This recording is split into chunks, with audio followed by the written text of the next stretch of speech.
এক দেশে ছিল এক বুদ্ধিমান রাজপুত্র। তার শখ ছিল অজানাকে জানা।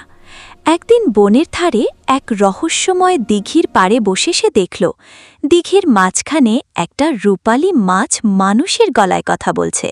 যে আমাকে ডাঙায় তুলবে আমি তাকে সোনার পাহাড় দেব। লোভী এক শিকারী চুপ করে জলে নেমে মাছটিকে ধরে ফেলল, কিন্তু ডাঙায় তুলতেই মাছটি এক বিশাল ভয়ঙ্কর রাক্ষসে পরিণত হল। দোহাই রাক্ষস মশাই, আমায় ছেড়ে দিন, আমায় খাবেন না। বহু বছর এই মাছের খোলে বন্দী ছিলাম, আজ তোকে খেয়েই আমার খিদে মেটাবো।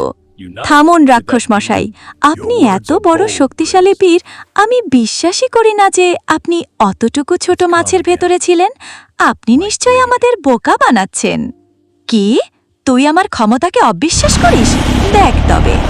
নিজের ক্ষমতা দেখাতে রাক্ষস মুহূর্তের মধ্যে ধোঁয়ার মতো কুণ্ডলি পাকিয়ে আবার সেই ছোট্ট রূপালী মাছ হয়ে জলের বালতিতে ঢুকে পড়ল। অমনি রাজপুত্র চট করে বালতির মুখ এক জাদুকরি জাল দিয়ে আটকে দিল।